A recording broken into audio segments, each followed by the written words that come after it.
Morning, this is the Palm Canyon in the Kofa National Wildlife Refuge. I'm going to break here to talk some anime. Night on the Galactic Railroad.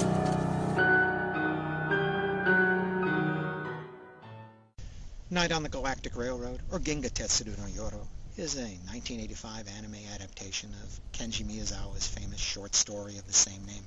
It's set in the 1920s during Tanabata, the Festival of Stars.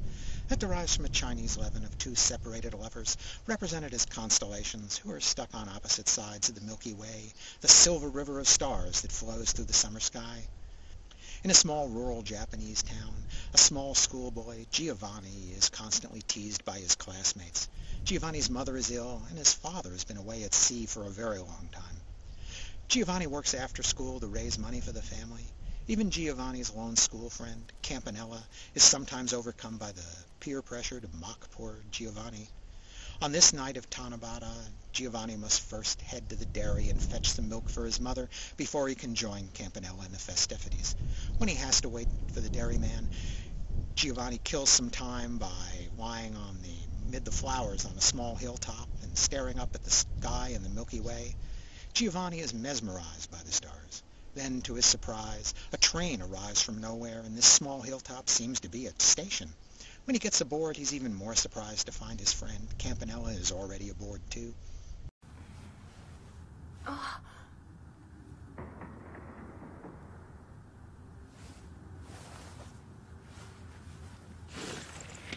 Campanella! They really tried. The others all ran after me, but they were just too late to catch me. This is no ordinary train, of course. It travels across the surreal landscape of the Milky Way, and each stop seems to have a theme based on a constellation, and the passengers will turn out to be most unusual as well. The movie chronicles Giovanni's journey through the stars with his friend Campanella. Most of what they see from the passenger car's window, or their stops at the various stations along the way, or through the words of the other exotic passengers, is simultaneously absurd and profound. It soon becomes clear that most, if not all, of the passengers are dead, being transported to the afterlife aboard this train.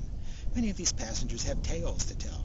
As with the passing scenery, each tale is meant to illuminate a philosophical point in Miyazawa's book.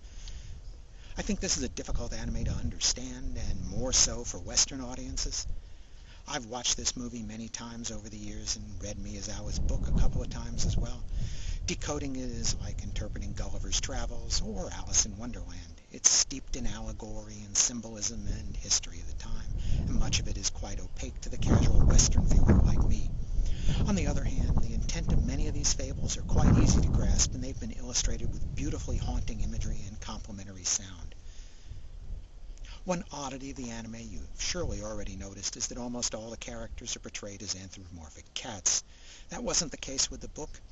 It seems to be an artistic choice based on a previous manga adaptation by Hiroshi Yoshimura. It results in faces that are as culturally ambiguous as the Italian names Miyazawa gave his characters, and yet they have a surprisingly good expressiveness. That's important because in the book, Giovanni goes through a lot of emotions as he spends the night on this fanciful train, especially near the end when he begins to suspect that his wishes about him and Campanella traveling together forever are already impossible. There are three characters that are exceptions to the cat motif: a tutor and his two young students, passengers from a ship that struck an iceberg. That's almost surely a reference to the Titanic, which sank a decade before this story was originally written. Those three characters alone are drawn as already humans. When the director, Sui, was asked why only those characters looked human, he suggested there was no special reason beyond emphasizing the original author's reach for universality in his characters.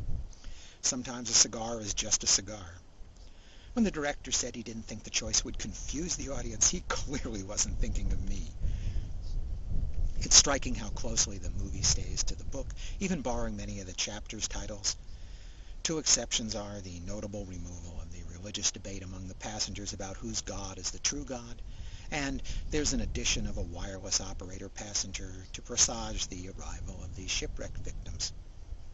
Like the book, the movie is slow and deliberate, taking time to bask in the sights, sounds, and smells of its world, and it lets the emotions burn into your eyeballs. There are many themes, religious and secular, but ultimately this is a A movie about dealing both with the loss of a friend and living a worthy life yourself. Ultimately, it's a spiritual journey Giovanni is taking. I know director Kizuburo Sui mostly from his adaptations of Mitsuru Adachi's manga Touch and Nine, both about baseball. They are all drawn in very concrete and straightforward style, but here he's applied a vivid imagination to the surrealistic descriptions of the original fable. One of the recurring imageries is the collection of all the individual points of light in the galaxy blending together into the Milky Way. The art here adds to that with sprays of stars, with thousands of bright flowers dotting a field, grains of sand sparkling in the ocean, or candle lanterns floating down a river, and even apples in an orchard.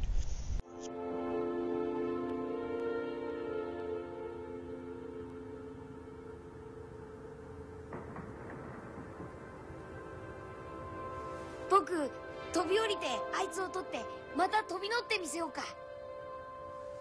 もうダメだ。あんなに後ろに行ってしまったから。Modern city dwellers may be surprised at how bright and vast the Milky Way can seem on a clear, moonless summer night. Modern air pollution and bright city lights have made the true night sky a stranger to most of us. But out here, well away from the major cities, once the campfire burns down, stars really do look like that at night. The anime also does a good job recapturing the feel of the 1920s in architecture and technology. We'll see not just an old steam train, but an old movable type printing press and an old dairy farm. This is a 25-year-old animation unfettered by computerized jigger-pokey. It offers a series of imagery that easily retain their poignant beauty today. The background music, except for a few classical pieces explicitly called for in the fable, are by Hariyama Hoseo, a popular Japanese musician. I apologize for that sloppy pronunciation, but I'm not familiar with the 70s group Yellow's Magic Orchestra, other than it also included Oscar-winning composer Ruichi Sakamoto. Hosono hasn't done many compositions for anime besides this, and the much more recent Appleseed Ex Machina. Here, he has an almost haunting and mystical electronic atmosphere to the fable. It provides the perfect accompaniment to the dreamlike mystic visuals. You may have noticed that a lot of the marquee staff names who worked on this anime, the writer, director, and composer, aren't the usual anime staffers. Given the obvious art house nature of this movie, it's almost surprising Central Park Media picked it up for North American release. Their transfer to DVD is a really big improvement over their VHS release. It's crisp and clear. And the titles on the movie, by the way, have been translated into Esperanto. Central Park Media's dub was pretty successful, too. There weren't many extras on that DVD, though. It's too bad they couldn't give some Cliff's Notes for us ignorant Yanks. Overall, I give The Night on the Galactic Railroad 4.5 stars. It's a difficult anime for Western audiences to fully appreciate, but it's rewarding emotional pilgrimage even without the historical research. And it's complemented by some brilliant imagery. By the way, if you feel like checking out Kenji Miyazawa's book, it has several translations under several similar titles. Beware of the Sigmund Stroud adaptation. For some reason, they felt the Italian names would confuse Americans, so when they translated it from Japanese to English, they replaced the Italian names, Giovanni and Campanella, with Japanese names that they invented. Don't get that at all. Thanks for listening.